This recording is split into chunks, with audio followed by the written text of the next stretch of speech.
Hi, I'm Steve at the Carmichael Workshop, and it's time for a shop update.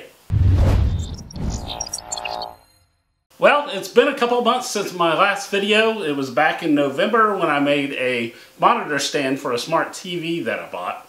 And after that, it got really cold out here in the shop, and the holidays came and went. And then I got sick with a cold and cough that I'm just now getting over. So I'm really ready to get out here in the shop and start making some stuff. And I know it's a bit late, but Happy New Year. There are a couple of cool events coming up here in Atlanta that I get to go to. The first is WorkbenchCon on February 22nd through the 24th. It's kind of a DIY makers conference. There are going to be some content creators and company representatives coming to do presentations, lots of social activities, and we'll probably make some stuff too. I know the folks from Inventables are coming, so it'll be cool to meet them in person. If you want to find out more about that, just go to WorkbenchCon.com. Also, the Woodworking Shows is coming back on March 16th through the 18th. Our local club, the Gwinnett Woodworkers, is going to have a booth again. And they're also going to be making their picture puzzles again. So if you bring a picture or get your picture taken while you're there, they'll turn it into a puzzle for you, which is really cool. The Southern Woodworkers are also going to have a booth again. So if you get to go to this show, look me up in one of those two booths, or I'll just be walking around, and ask me for a sticker. Makers Rock 2018 is here, and it's going to be huge this year. There are already like 25 or 30 people signed up, and they've extended the deadline to February 28th so that you can sign up too. If you don't know what it is, it's where a bunch of makers pick an album cover and remake it out of wood or some other material. For example, I made this Pink Floyd one a couple of years ago, and last year I made the Van Halen 2 album cover. Well, this year the theme is 90s rock. So head over to makersrock.com where you can find out all the details. There's also a link on the right-hand side of the main page where you can click and see the list of people who have signed up and the albums they've chosen. And then there's a form on the main page so that you can add yourself to the list. So sign up and be part of the Makers Rock crew. A lot of people ask me about this red dust mask that I wear in my videos. And it's made by a company named RZ Mask. And I like it because it's mesh and it stays cool. It's got replaceable filters. And it's also got this Velcro strap that's really easy to put on and take off. And just for that reason alone, I find that I wear this mask a whole lot more than I used to wear those old paper masks. Well, the company a while back gave me a coupon code, and I just checked the website and it still works. So if you're looking for a new mask to try, head over to rzmask.com and pick something out. This is the M2 model with the Velcro strap. And at checkout, just enter the coupon code RZSteveC, and that'll get you 15% off your entire order. So I hope that helps some of you out there save some dollars and also save your lungs. I made a brief appearance in a book last year. Zach Kaplan, the founder of Inventables, wrote this book through Make. It's called Getting Started with 3D Carving, and he featured me in the back. If you get the book, just turn all the way back to the last page and you'll see my face back there, as well as the guitar I made using the x-carve. So that was really cool. Thanks, Zach, for including me in this book. I think it's available at Amazon and lots of other websites, so check that out. Over the last couple of months, I did make a few changes out here in the shop and move some things around. Probably the biggest thing is I found a permanent home for my x-carve, and I'm looking forward to getting a dedicated laptop or PC out here that can always stay connected to it so it's ready to go. Over here I made a stand for my 3D printer that also holds my shop fridge with a recycle bin underneath, and that kind of stacks everything up vertically to save some floor space.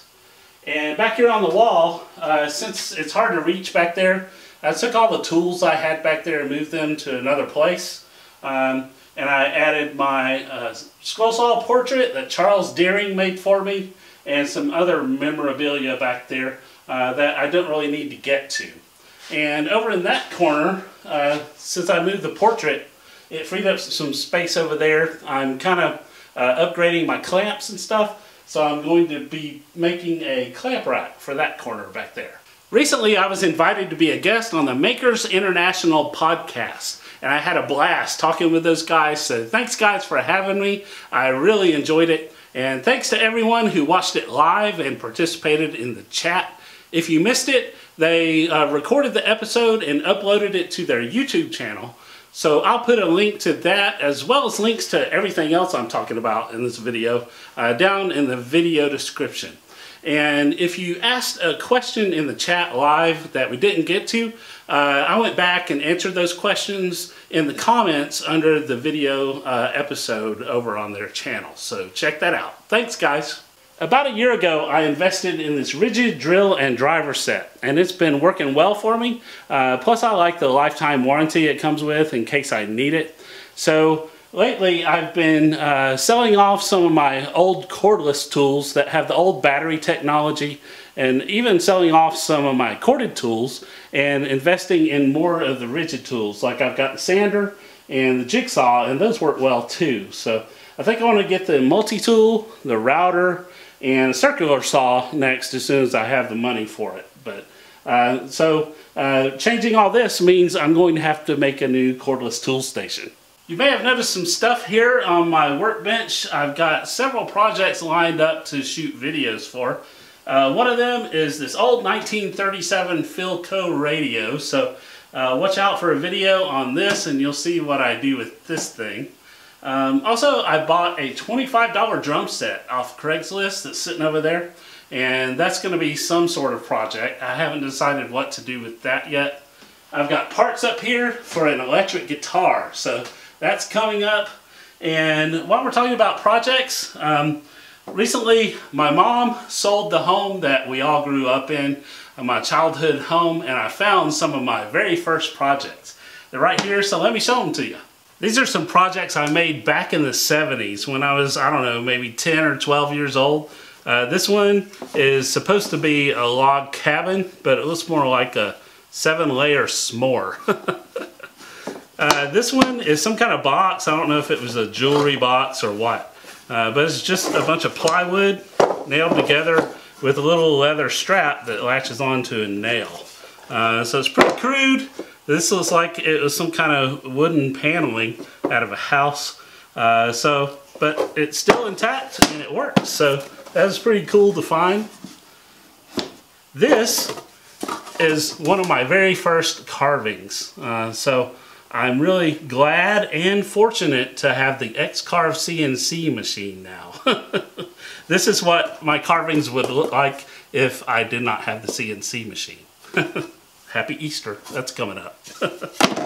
This is like a shadow box thing that's shaped like a house, and it's really crude how I glued in the dividers with hot glue.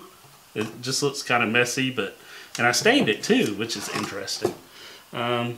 But yeah, it was really neat going through my mom's house, finding this old stuff that I made a long time ago, and I had completely forgotten about it. So that was really cool. Before I go, I want to thank all of you out there for watching and sticking with me over the past couple of months that I've been MIA. I really appreciate it. Also, thanks to everyone who has gone over to my Etsy store and purchased one of my plans, either for the scroll saw stand, or the 10 fun interlocking scroll saw projects, or the 15 picture frames you can make with a scroll saw. It's been really neat to see the pictures that you're sending me of the projects that you've been making. So that's really cool, and I appreciate it. If you're new to my channel and this is your first time seeing one of my videos, you just happen to stumble upon a shop update that I call a Sidebar Conversation. And make sure you check out my project videos on my channel, or you can head over to my website at thecarmichaelworkshop.com. Where I have my videos and articles posted there, as well as lots of free plans that you can download. Don't forget to follow me on Facebook, Twitter, and Instagram, and I think that's about it. So thanks for watching, and I'll see you next time.